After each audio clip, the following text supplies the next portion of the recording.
오늘 본문에 나오는 두 사람의 주인공 아비멜렉이라는 사람, 그 다음에 요담이라는 사람, 둘 다 기드온의 아들들입니다. 그 주인공이기 때문에 두 사람의 이름을 제가 여러분이 기억하라고 제목으로 삼았지만 사실은 이 두 사람이 주인공이 아닙니다. 오늘 본문은 기드온이 죽고 난 다음에 어떤 일이 벌어졌는가 하는 것을 우리에게 보여주고 있습니다.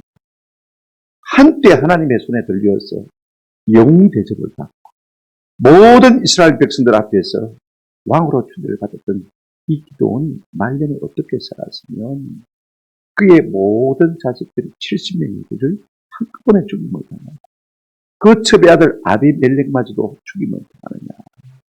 여러분, 여기 우리가 좀 마음에 관심을 갖고 본문을 좀 살펴봤으면 참 좋겠다 싶은 생각이 도대체 그가 말년을 어떻게 살았기에 그와 같은 비극적인 일들이 그의 가정에 일어난 것인가 하는 것입니다. 하나님이 우리에게 주신 복은요, 우리가 잘 먹고 잘 살라고 주신 것을 결단코 아닙니다. 한번 따라합시다. 사명 감당하라고. 아무리 내가 말년이 됐다고 했어도 그렇게 살아요. 우리가 기드온의 사울을 앞에 놓고 죽은 다음에 이들을 앞에 놓고 반면교사로 삼는 그렇다 싶습니다. 우리가 지난 시간에 8장을 생각했습니다만 30절, 31절에 보면 이런 말씀이 나옵니다. 기드온이 아내가 많으므로 그의 몸에서 난 아들이 70명이었고 아내가 얼마나 많았으면 그의 몸에서 난 아들이 몇 명요? 70명. 딸까지 합치면 100명이 넘겠죠. 그 다음에 31절 한번 보시기 바랍니다. 세겜에 있는 그의 첩도 아내도 많은데 또 첩이 있다 이 말입니다. 그죠? 그 다음에 아들을 낳았으니까 그 이름을 누구라 했더라? 아비멜렉이라 했더라. 뭔가 조금 불길한 전조가 되는 말씀입니다. 이스라엘 백성들이 기드온이 미디안 대적을 쳐서 파했을 때 한결같이 그들은 우리의 왕이 되소서라고 했습니다. 그때 기드온은 뭐라고 했습니까? 나는 너희의 왕이 되지 않겠다. 그 대신에 여호와가 우리를 다스릴 것이다. 말로는 그렇게 말했어.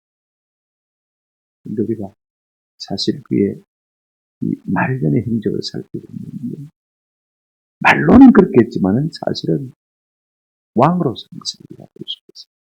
여러분 100여 명의 자식들을 키우고 있는데 그게 한번 생각해 보십시오. 요즘 한둘 낳아도 키우기가 힘든데 또 그 많은 처적들을 거느리려면 많은 종들도 거느려야 될 것이고 그러려면 얼마나 많은 돈이 있어야 되겠습니까? 우리가 있어요. 하나님께서 기드온의 말년에 이와 같은 복을 주신 것은요. 왕처럼 그렇게 행사하고 살라고 주신 것이 아닙니다. 그를 무엇으로 불렀습니까? 사사로 불렀습니다. 위기 가운데서 이스라엘 백성들을 구원하 하나님의 말씀으로 이스라엘 백성들을 잘 지도해서 그들이 하나님의 법도와 윤례를 쫓아 행하도록 그렇게 가르치도록 하시기 위해서 그 땅에 리더로 세우신 것을 볼 수가 있습니다. 그런데 이 불길한 전조가 현실화되어진 것이 오늘 우리가 9장의 내용입니다. 9장은요. 하나님이란 단어가 한 번도 나오지 않습니다.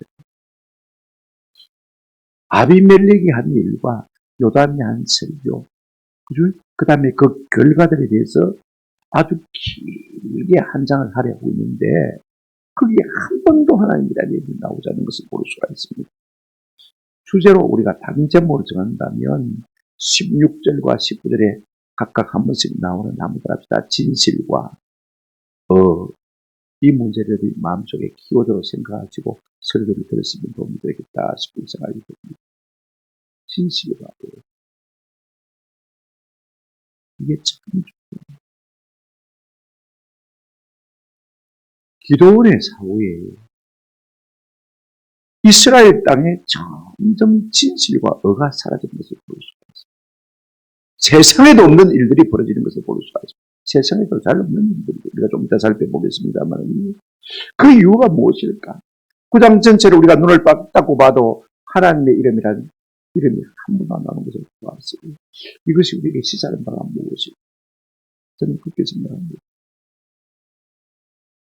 하나님의 이름이 불리워지지 않는 곳에 과연 진실이 존재할까? 거기에 의가 존재할 수 있습니까? 만약에 우리나라가 사회주의가 되고 공산주의 되고 그래서 하나님의 이름을 함부로 부를 수 없다면 거기에 진실이 존재하면 거기에 의가 존재할 수 있습니다. 우리가 그와 같은 나라가 되지 않으려면 지금부터 우리가 어떻게 선택하고 결정해야 될 것인가? 많은 것을 생각하는 것이 오늘 우리가 이런 본문의 말씀입니다. 본문의 내용은 그렇게 복잡하지는 않습니다. 단순합니다만 많은 것을 생각하게 하는 그와 같은 본문들을 우리가 볼 수가 있습니다. 우리가 첫 번째로 생각할 것은요. 이제 이 아비멜렉입니다. 그죠? 기드온의 첩에게서 난 그죠? 아들 일종의 우리가 서자라고 하지 않습니까? 그죠? 이 아비멜렉이 왕이 되는 과정을 말해주고 있는 것을 볼 수가 있습니다. 여러분 사사시대는요. 사람 누가 왕이 시대가 아닙니다. 왕정시대야 사울이 왕이 되고 다윗이 왕이 됩니다만 하나님이 직접 이스라엘 백성의 왕이 되시고 그 대지와 사사를 통해서 다스리는 신정 정치의 시대입니다. 그렇기 때문에 이스라엘 백성치고는 누구도요. 내가 감히 나서서 내가 똑똑하다고 괜찮다고 그죠? 왕이 되겠다 하고 출사표를 내리는 사람이 있을 수가 없습니다. 그런데 이 기드온에게서 난 서자 아비멜렉이라는 사람이 말입니다. 자기가 스스로 왕이 되겠다고 출사표를 던졌어요. 우리가 1절 한번 보실까요? 여룻바알의 아들 아비멜렉이 세겜에 가서 그의 어머니 형제에게 이르러 그들과 그의 외조부의 집에 온 가족에게 말하여 이르되 그랬습니다. 기드온이 죽자마자 말합니다.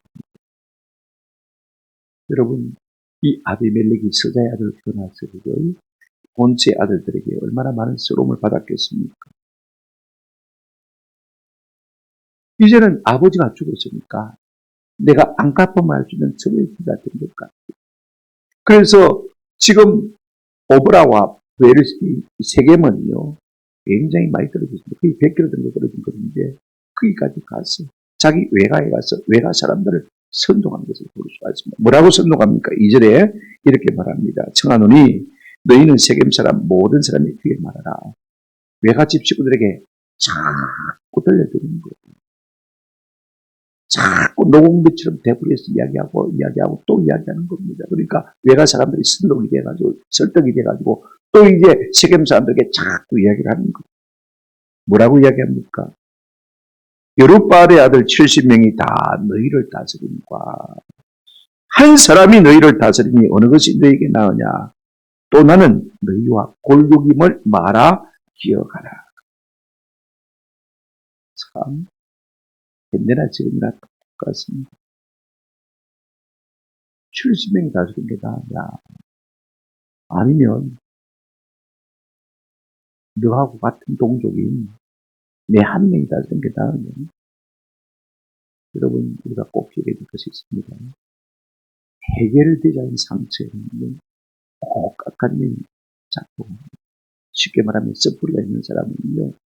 가는 곳마다 사람을 분별해요. 그래서 자꾸 마귀의 사역자가 되는 것입니다. 우리가 내 마음의 상처들을 좀 빨리 씻을 수 있는 그런 은혜가 있으면 참 좋겠다. 그의 형님들은 누구도 아마 왕이 되려고 하지 않았을 것입니다. 그런데 공연히 자기가 왕이 되기 위해서 형님들을 팔아먹죠. 70명이 다스린 게 나으냐? 나 혼자 다스린 게 나으냐? 그 위에 70명은요. 왕이 될 생각도 안 하고 있었을 것입니다. 이스라엘 백성은 하나님이 왕이시거든요. 여러분 아비멜렉의 이름이 뜻이 무엇입니까? 한번 더 합시다. 나의 아버지는 왕이라. 아비 하면 나의 아버지 쪽을 멜렉 하면 왕입니다. 내 아버지는 왕이다. 아마 이 기도원이 말년에 이 아비멜렉을 낳고 자기는 왕이 되지 않겠다고 했지만 실제로는요. 아들의 이름을 통해서 은근히 자기의 마음의 의도를 드러내는 것입니다. 내 아버지는 왕이다. 내 아버지는 왕이다. 이 이름을 지금 아비멜렉이 이용하고 있는 것을 볼 수가 있습니다. 우리 아버지 기도원이 왕이라면 그 다음에 누구냐? 70명이 사라지고 다음에 내 차례 아니냐? 내가 왕이 되는 게 마땅하지 않니? 지금 그런 투로 이 외가댁 식구들을 설득하고 있는 것을 볼 수가 있습니다. 그러면서 뭐라고 말합니까?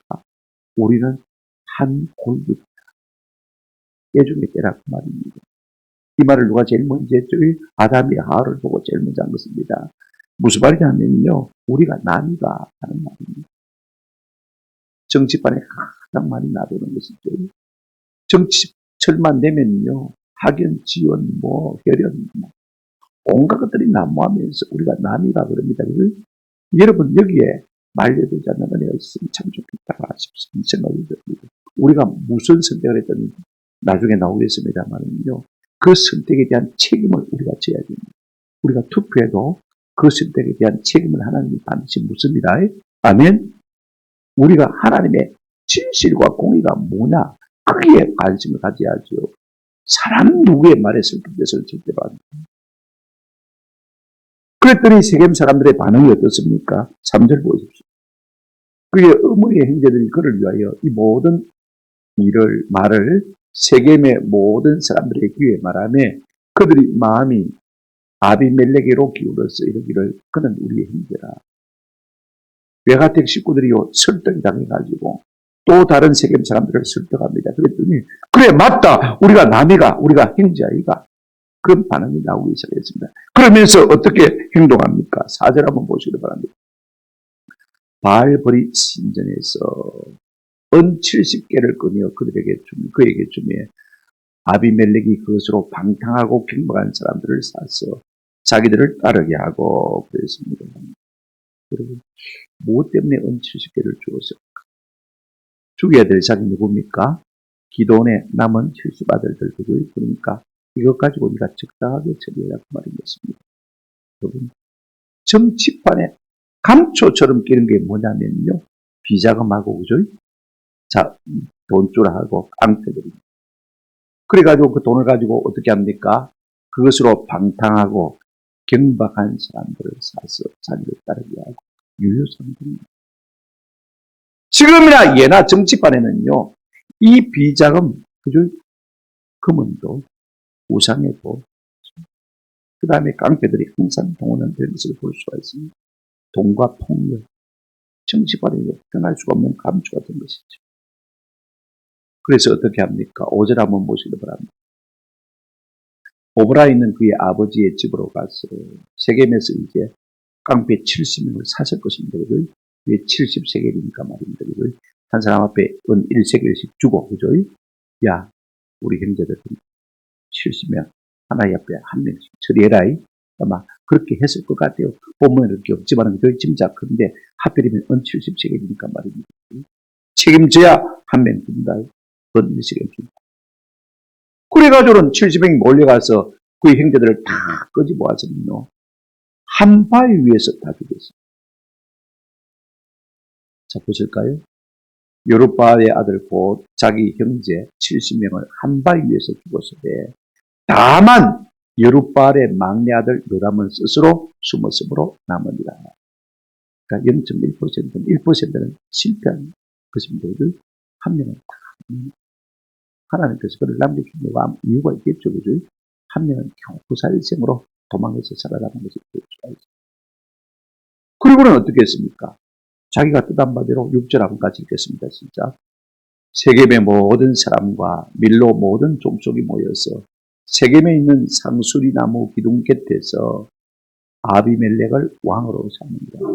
자기 뜻대로 이제 자기 형제들이 다 죽었으니 자기 왕권에 리더십에 도전한 사람이 한 사람도 없습니다. 왜? 아버지 기도원에 후광을 입고 있는 사람이 이제는 다 죽었고요. 누구밖에 없습니까? 자기밖에 없습니다. 세겜 사람들이 아마 다른 지방 사람보다도 우리 지방 사람이 왕이 되는 게 낫죠. 그래서 왕으로 추대한 것을 볼 수가 있습니다. 여러분 그 장소가 어디입니까? 오늘 보면 6절에 한번 보시기 바랍니다. 모여서 어디요? 세겜에 있는 상수리 나무 기둥 곁에서 아비멜렉을 왕으로 삼으니라 그랬습니다. 여러분 한번 생각해 보십시오. 상수리 나무 기둥 곁에 저도 설교 준비를 하다가 언뜻 생각이 나더라고. 여호수아 24장에 보면요. 이스라엘 백성들과 함께 여호수아가 마지막 유언을 한 곳이 세겜, 상수리 나무 기둥 곁이거든요. 자, 한번 보실까요? 여호수아 24장 25절 26절 보시기 바랍니다. 그날에 여호수아가 세겜에서 백성과 더불어 언약을 맺고 그들을 위하여 율로와 법도를 제정하였더라. 26일까지 읽겠습니다. 시작. 여호수아가 이 모든 말씀을 하나님의 율법책에 기록하고 큰 돌을 가져다가 거기 여호와의 성소 곁에 두고 곁에 있는 상수리 나무 아래에 세우고 큰 돌을 갖다가 상수리 나무 아래에 세웠다는 것입니다. 여러분 이곳은 어떤 곳입니까? 여호수아가 이스라엘 백성과 하나님의 말씀대로 살 것을 갖다가 맹시하고 그죠? 모든 사람이 그렇게 살겠다고 청종하고 대답하는 곳입니다. 그런데 세상에 거기서 하나님의 말씀에 정반하는 이와 같은 행위를 하고 있는 것을 볼 수가 있습니다. 역사의 부러운 줄 알아요. 이제 그렇게 해서 왕이 되었습니다만은 그 다음에 이제 두 번째 이름 단락에서 우리가 한번 생각해 볼 것은 무엇이냐면요. 이제 구사일생으로 살아남은 기도원의 막내 아들 누가 있습니까? 요담의 단계입니다. 그가 세겜 땅으로 가서 이겨진 모든 일을 보고 한마디 설교를 하고 사라졌습니다. 이걸 우리가 좀 살펴봤으면 좋겠습니다. 이 세겜 사람들이 저지른 악을 갖다가 이제 일깨워주고 한마디 설교를 통해서 일깨워주고 그런 완전히 야인이 되어서 정치관에서 사라진 것을 볼 수가 있습니다. 이걸 우리가 좀 살펴보십시오. 7절 한번 보시기 바랍니다. 사람들이 요담에게 그 일을 알림해 왕이 되었다는 소식을 누구에게 알려주었습니까? 요담에게 알려주었죠. 요담이 그 말을 듣자마자 이제 거리심 산 꼭대기로 가서 서서 그의 목소리를 높여 그들에게 외치되 세겜 사람들아 내 말을 들으라. 그리하여야 하나님이 너희의 말을 들으시리라. 즉 요담이 숨어 있다가 말입니다. 이 아비멜렉 자기 이복 형제조의 형님뻘 되겠죠. 이제 그가 왕이 되다는 소식을 듣고 그의 동네인 세겜으로 갔습니다. 세겜은 남쪽에요. 세겜이라는 골짜기가 있는데 그게 도시성읍이 있고 뭐 여러분 지도를 나중에 보시면 알겠지만 남쪽에 그리심산, 북쪽에 에발산이 있습니다. 그 그리심산에서 하나님의 축복을 선포하도록 이스라엘 백성들에게 이렇게 선포한 것을 우리가 신명기 27장을 보면 볼 수가 있습니다만 우리가 다 옛날에 생각했던 것인데 다 기억 못하시겠죠. 그러면 여러분 산꼭대기에서 세겜 성읍 사람들에게 아무리 크게 외친다고 들리냐. 우리가 신명기 27장 강의할 때 생각했습니다만은요. 이 세겜 땅의 특수한 지형 때문에 마치 어떤 효과가 있냐면요. 이 로마의 원형 극장들 있지 않습니까? 유럽에 가면 뭐 없는 곳이 없지 않습니까? 이 원형 극장 효과를 내는 것입니다. 아래쪽에서 딱 말하면요. 그 말이 언덕으로 퍼지면서요. 저 꼭대기가 할 겁니다. 꼭대기에서 이야기하면 그 말이 그대로 퍼져 내려오면서 아래로 들리고 하는 그와 같은 그 특별한 지형의 어떤 공명상태가 있다고 제가 말씀을 드렸습니다만 산꼭대기에서 그와 같은 이야기를 지금 시작한 것을 볼 수가 있습니다. 뭘 해쳤냐면요. 이걸 말한 것을 볼 수가 있습니다. 내 말을 들으라. 그리하여 하나님이 너희의 말을 말할 것이다. 들을 것이다. 그러니까 이 말은 무슨 말이냐면 내가 하나님의 말을 하겠다 그 말입니다. 내가 사사로운 감정을 가지고 말하는 것은 하나님의 공의와 하나님의 진실과 벌을 내가 말하겠다 그 말씀인 것이죠. 그러면서 나무 이야기를 들어서 비유로 이야기하는 것을 볼 수 있습니다. 이걸 우리가 우화라고 그러지 않습니까? 그렇죠? 사물을 빗대어서 마치 그것이 사람의 인격체인 양 그것이 말하는 것인 양에서 사람들을 교훈하는 것을 우리가 우화라고 하지 않습니까? 이솝 유화 같은 거 우리가 잘 알죠? 자, 어떤 이야기를 해주고 있냐면 나무들이 모였습니다. 이제 우리도 왕을 세우자. 그래서 나무 중에서 가장 가치가 있는 감람나무한테 가서 왕이 되어달라고 하겠습니다. 못한다. 못한다고 그러니까 그러면 무화과나무한테 가서 왕이 되어달라 했더니 못한다. 내 사명이 있는데 그걸 뭐야 하는. 세 번째 어디 갔습니까? 포도나무한테 갔습니다. 네가 우리 나무의 왕이 되달라. 그랬더니 정신 나갔나? 내가 내 나무의 열매로 하나님과 사람을 얼마나 기쁘게 하는데 내가 이 사명을 저버리고 내가 왕이 되겠냐? 아무도 왕을 안 하려고 했습니다. 그러니까 나무가 누구한테 갔습니까? 마지막으로 가시나무한테 갔습니다. 여러분 가시나무는 아무짝에도 쓸모없는 것이 가시나무. 여러분 가시나무를 알겠지만요. 물론 여기 성경에 나오는 가시나무가 우리나라의 가시나무는 아닐 겁니다. 그 일종의 은근기 아니겠나. 제가 그 지중해 덕기 쪽에 가보니까 은근기가 저보다 키가 한 2배나 큽니다. 바짝 말라있어요. 가시가 얼마나 강한지. 이게 또 바짝 말라있으니까 그냥 자연 발화되고 금방 또 불에 또 잘 탄다. 그래가지고 이 들불을 일으키는데 가장 원흉이 되는 가시 은근기라는 거죠. 그래 아무짝에도 쓸모없는 가시나무한테 가서 왕이 되려 했더니 대본에 되겠다는 거예요. 그러면서 하는 말이 너가 내 그늘 아래 피하지 않으면 내한테서 불이 나와 너희가 죽을 것이다. 햇박도 공포도 안 돼, 공갈도 안 돼. 벌써부터 싹수가 놀았지. 자, 구체적으로 이것이 뭘 이야기하는지 우리가 한번 살펴보죠. 오늘 본문 보시기 바랍니다. 8절부터 우리가 보시면요.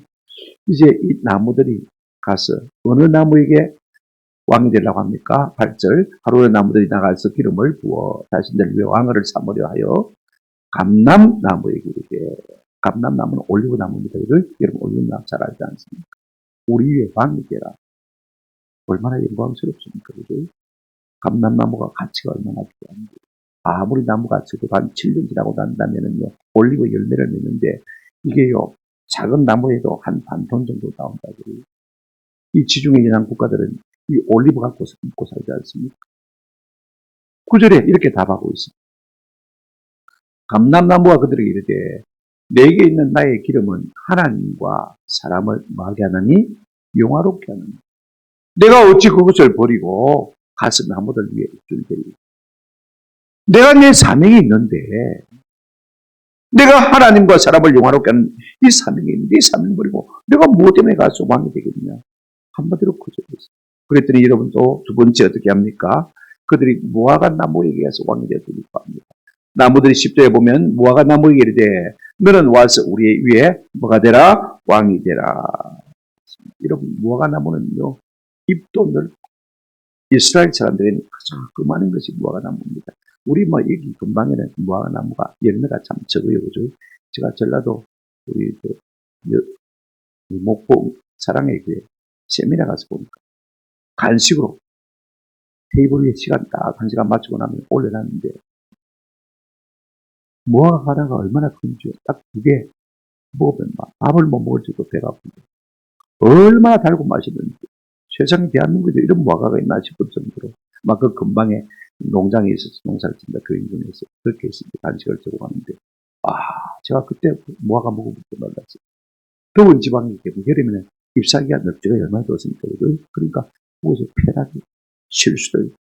그러니까요, 이 무화과 나무는 이스라엘 백성들은 참 좋은 열매 나무입니다. 그늘도 만들어줘요. 그 다음에 열매도요, 당도가 얼마나 높습니다. 참 좋죠. 말렸다가 먹을 수 있는 것이. 그랬더니 이 무화과 나무가 그래 할게 생각해 볼게. 그럴 수 있는데 자 11절 한번 보시기 바랍니다. 무화과 나무가 그들에게 이르되 나의 단것과 나의 아름다운 열매를 내가 어찌 버리고 가서 나무들 위에 말이요 옷줄들이고 내가 이 단것과 이 열매를 가지고 얼마나 사람을 기쁘게 하고 위하였는데 내가 이 사명을 저버리고 내가 누구한테 가서 말라고 왕노를 하거든요. 그게 말라 쫄랑거리거든요. 그죠? 그 말하고 있는 거 보죠.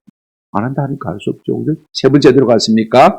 자 12절 한번 보시기 바랍니다. 나무들이 또 포도나무에게 이르되 너는 와서 우리의 왕이 되라 하며 여러분 포도나무는 이스라엘의 평화와 번영을 상징하지 않습니까?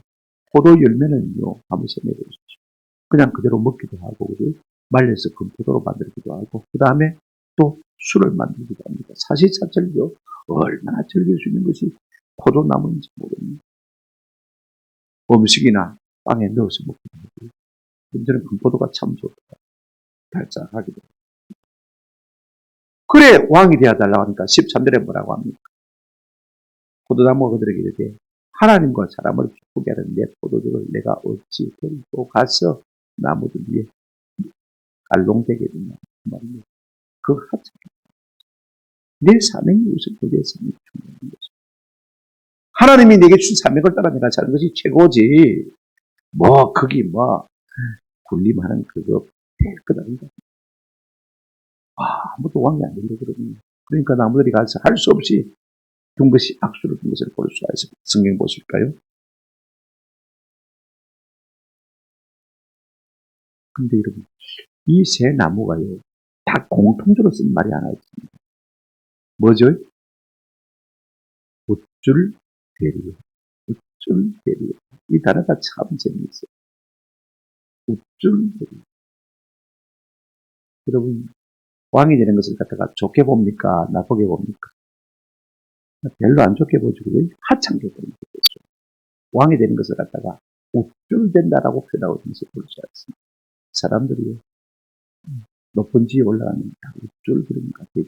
그런데 자기 본분을 알고 사명을 아는 사람은 그렇지 않습니다. 그건 불가죠.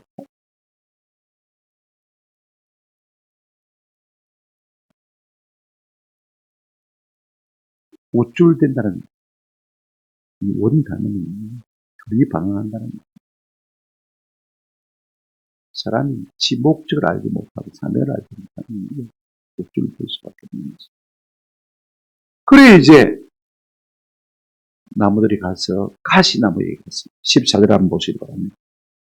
이에 모든 나무가 가시나무에게 이르되 너는 와서 우리 위에 왕이 되라 하며 저는 가시만 연상을 해도 눈알이 빠질 것 같아요. 왜 그런지 모르겠습니다. 어릴 때도 별로 우리 집에 큰 돈 집에 처음 어릴 때 가시 우트가 있었어요. 직사 같은 거. 이번 집이 우리 집 대문을 딱 닫아 놓으면 동네 연싸움마다 연이 다 떨어져도 우리 집에 대문만 닫으면 못 들어오는. 그러면 막 연마 떨어지면 뭐 다 앉아서 가만히 주었어요. 근데 한 봄쯤 한 5월달쯤 되면 우리 아버지가 일꾼들 불러서 정전을 해요. 가시나무 정전하는데 막 이제 우토다스 같이 올라가지 않습니까? 그죠? 그래 이제 어떻게 정전하는지 밑에서 배고 그죠? 위에 올라가서 또 가마에 깔고 또 잘라나갑니다. 가시나무 위에 가마에 깔고 누워있으면 든든하게 좋아요. 그게 든든한 울타리였죠. 그때부터 이상하게 가시만 보면 눈에 생각만 해도 눈에 뜰것 같아요. 그래서 가시를 별로 안 좋아합니다만은요. 자, 이런 보십시오. 이 가시한테 가서 왕이 되려고 했더니 여러분 뭐라고 말합니까? 15절 한번 보시기 바랍니다. 가시나무가 나무들에게 이르되 만일 너희가 참으로 내게 기름을 부어 너희 위에 왕으로 삼겠거든 와서 그 다음에 뭐라고 말합니까? 내 그늘에 피하라. 그리하지 않냐면 불이 가시나무에서 나와서 레바논의 백향목을 새길 것입니다. 이야, 참 무슨 말을 합니까? 너가 바짝 내게 엎드리려면 내가 왕이 될 것이고 순종하지 않으면 내게서 불이 나와서 레바논의 백향목이면요 나무 중에서 최고입니다. 그죠? 가시나무가 이 백향목의 레바논 가장 좋은 나무인 줄 알고 있는 것은 그것이라도 내가 살라버리겠다. 지금 막 공갈, 범포, 협박을 하고 있는 것을 볼 수가 있습니다. 근데 여러분, 지금 이 가시나무가요, 하나님 중재를 내고 있습니다. 하나님 어떤 분이냐? 10편 121편 5절 보시기 바랍니다. 10편 121편 5절 하나님 한번 같이 읽으실까요? 시작. 여호와께서 그를 지키시는 이스라 여호와께서 내 오른쪽에서 내 그늘이 되시는 하나님은 우리의 그늘이 되시는 하나님인 줄로 믿습니다. 여러분 더운 집안 급폭염에 맞습니다. 그늘이면 얼마나 유익하겠습니까? 요즘같이 우중에 비 올 때 저도 한번 어제 저녁이니까 저녁 먹고 이제 교회에서 다들 내려오는데 부엌 조항교회 처마 밑에서 한참 서 있었어요. 장대비가 쏟아붓는데 뭐 신발 다 젖고 그래왔습니다. 그 처마 밑에 어디 있으니까 얼마나 유용한지 여러분 하나님은 우리의 뭐가 되신다고 했습니까? 그늘이 되신다고 했습니다. 살인적인 더위에 여러분 한번 생각해 보십시오. 근데 이 가시가요, 뭐라고 말합니까? 내 그늘에 말아 피하라. 권력은요, 항상 자기 과시 혹은 타자에 대한 폭력성을 가지고 있는 것을 볼 수가 있습니다. 자기를 과대평가. 저는 사실 잘합니다. 제 자신도 그렇지만 제가 만나본 많은 리더 가운데 있어요. 저 자리에 안 있으면 참 좋았겠다 싶은 생각이 들 때가 참 많아요. 어찌 그리 비전이 없고, 어찌 그리 옳음이 없는지, 어찌 그리 진실함이 없는지, 뭐가 없는지. 역량은 두고 가도 말입니다. 바르게도 해야 될 거 아닙니까?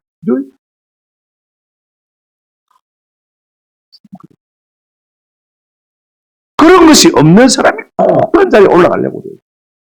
이것이 오늘 우리의 뱅크이고 우리 한국 사회의 문제인 것을 우리가 볼 수 있습니다.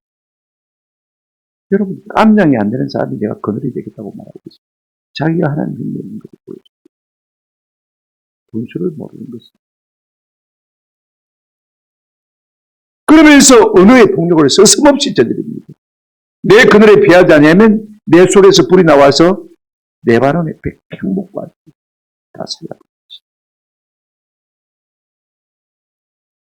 지금 9.4.1생으로 살아남은 요담이 말입니다. 세겜 사람들이 이 말을 하고 있습니다. 그러면 무슨 말인 것 같습니까? 우화를 하고 있지만요. 세겜 사람들아, 너희가 왕을 고르다가 가시나무 같은 누굴 구했다? 아비멜렉을 구했다. 너희가 자충수를 뜻하는 것입니다. 그러므로 너희가 잘못 선택한 결정에 대해서 너희가 책임을 당하는 것이, 책임을 지는 것이 마땅하다. 지금 이야기를 하려고 하는 것을 볼 수가 있습니다. 여러분, 이 아비멜렉이 자기 동네 사람들을 선동했어요. 그가 왕이 되었지만 또 세겜 사람들은 그 선동의 매수가 되었습니다. 하나님은 이 모든 것에 대한 책임을 양쪽 다 물어줄 것입니다. 우리가 본문을 보시면 그것이 하나님의 결론입니다. 깜냥이 안 되는 사람이 자꾸 설치는 그 속에 진실과 의가 있는 사람이 자꾸 숨어드는 것을 볼 수가 있습니다. 그래서 세 번째로 우리가 생각할 것은, 그러면 오늘 이 요담이 들준 메시지가 어떤 메시지하는 것입니다. 오늘 본문 한번 보시기 바랍니다. 16절. 이제 너희가 아비멜렉을 세워 왕으로 삼았으니 너희가 행한 것이 과연 진실하고 옳으냐? 이것이 여룹바알과 그의 집을 선대함이냐? 이것이 그의 손에 행한 대로 그에게 보답함이냐? 요담이 지금 세겜 사람들에게 도전하고자 하는 말이 무슨 말이냐면, 너희가 한 일이 진실하고 옳으냐 이 말입니다. 그들이 한 일이 무엇입니까? 자기하고 같은 헬렌이라고 누구를 왕으로 세웠습니까? 아비멜렉을 왕으로 세웠습니다. 그리고 아비멜렉이 왕이 되기 위해서 어떻게 했습니까? 기도원의 일은 한 명은 살아남았지만 69명의 아들을 뭐 했습니다? 죽였습니다. 이것이 하나님 앞에서 진실하고 옳으냐? 하나님에 대한 말은 없습니다만은요, 진실하고 옳으냐라고 지금 반문하고 있는 것을 볼 수가 있습니다. 17절, 18절에 왜 그렇게 물을 수밖에 없습니까? 17절, 우리 아버지가 전에 죽음을 무릅쓰고 너희를 위하여 싸워 미디안의 손에서 너희를 건졌는가. 우리 아버지가 죽을 똥 살똥해서 우리를 갖다가 구원해줬는데 너희가 그 집을 선대하지는 못해도 이렇게 하는 것이 마땅하고 옳으냐 그 말인 거지. 18절, 너희가 오늘 일어나 우리 아버지의 집을 쳐서 그의 아들 70명을 한 바에 의해서 죽이고 그의 여종의 아들 아비멜렉이 너희 형제가 된다고 그를 세우고 세겜 사람을 위해 왕으로 삼았다. 이게 옳으냐는 것입니다. 아니, 기도원을 선대하지도 아니하고, 그죠? 또 아비멜렉을 너희 왕으로 세워가지고 기도원의 아들들을 갖다가 70명을 갖다 죽인 것이 이게 옳으냐는 것입니다. 그렇게 사는 것이 하나님 앞에서 진실하고 의로우냐 이 말인 것입니다. 우리가 꼭 기억해야 됩니다. 여러분, 우리의 선택은 항상 하나님 앞에서 판단받는 사실입니다. 누가 나를 선동해서 내가 어쩔 수 없이 넘어갔다. 내가 그때 미련해서 속았다. 아닙니다.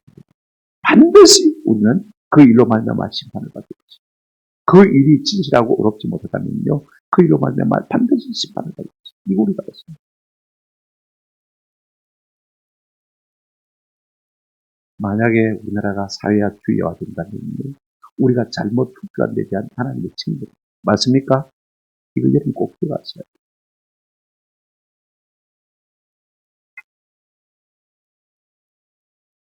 그래서 지금 요담이 뭘 말하고 있습니까? 19절, 20절 보십니다. 빨리 제가 마무리하겠습니다.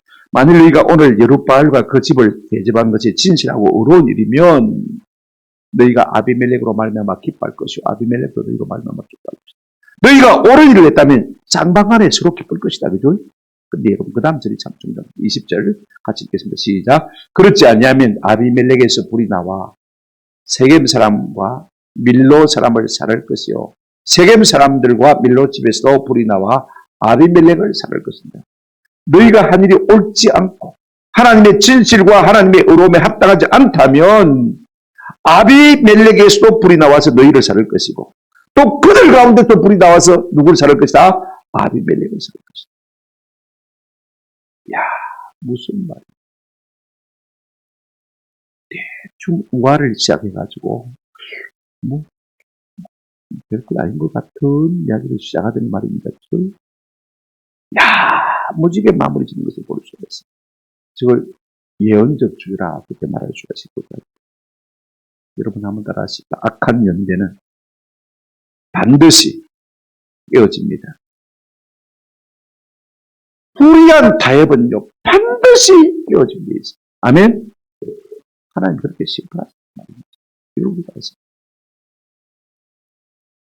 답은요 딱 정해져 있습니다. 20절 말씀 그대로 되어지는 것을 우리가 볼 수가 있습니다. 보실까요?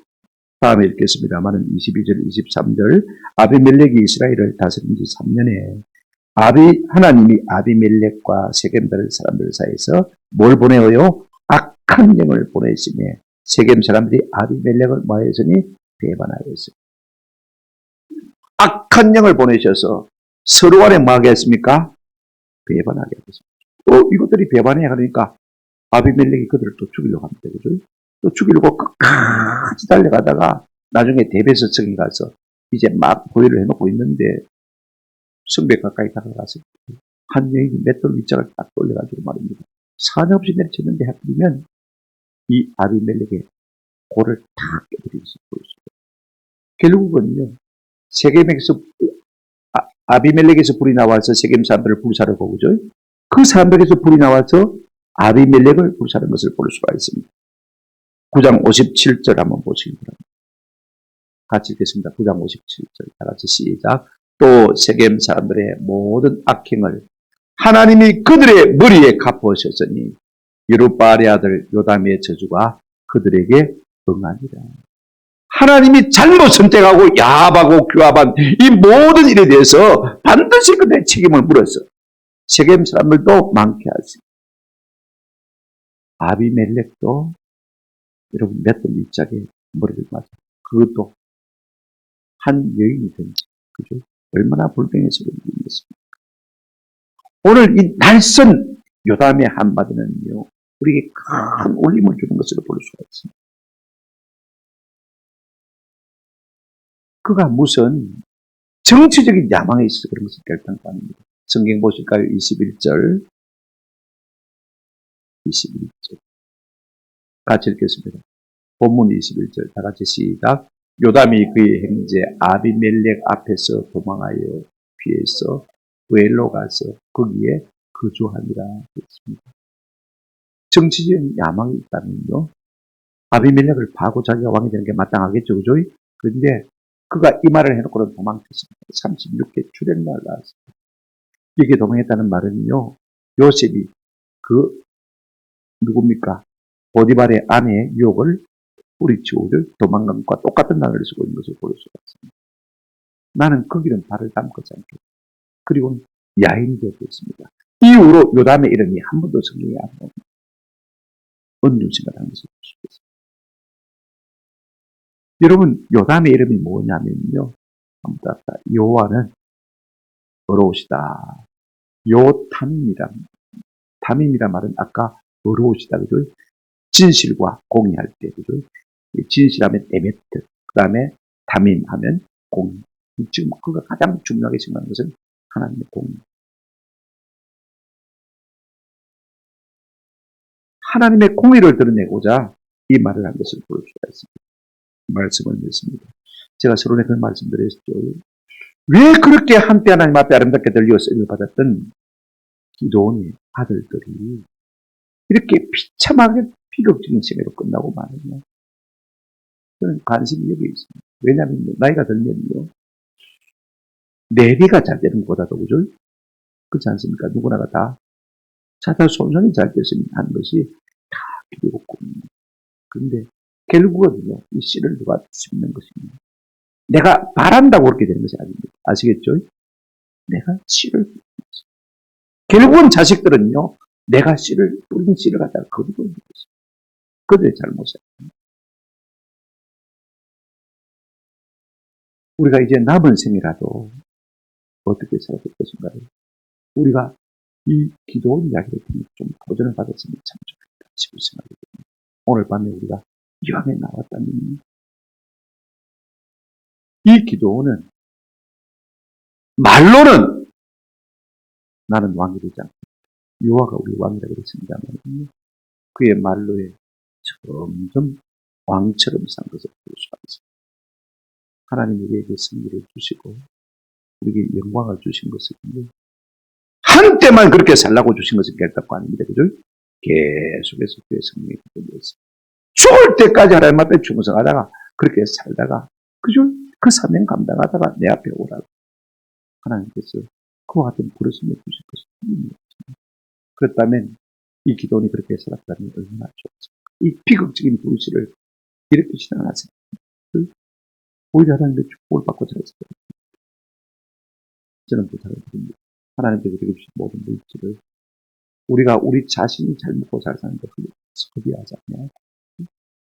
모든 시간과 정력과 모든 재능을 주 영광 위해서 선용하시는 은혜가 있기를 주님의 이름으로 축원합니다. 우리 예수님이 말씀하셨습니다. 마태복음 6장 33절 너희는 먼저 그의 나라와 그의 의를 구하라. 그러면 이 모든 것을 너희에게 더하시리라. 우리가 이처럼 하나님만을 왕으로 삼고 그 하나님께 수종들며 그 나라의 종로라는 자를 우리 주님은요. 만국을 다스리는 권세를 그날에 주실 것을 믿습니다. 아멘. 예. 지금 문제가 아닙니다. 눈앞에 있는 이게 문제가 아닙니다. 저는 늘 우리 성도들을 위해서 기도하고 우리 가족들을 위해서 기도할 때마다 하나님 마지막까지 주님 앞에 충성할 수 있는 은혜를 달라고 합니다. 이게 참 한때 내가 잘 믿었다는 것 중요합니다. 날이 갈수록 주님 앞에 신실하게 살다가 우리의 자녀손들도 복을 받아 사람 앞에 잘 되는 은혜가 있기를 주님의 이름으로 축원합니다. 아멘.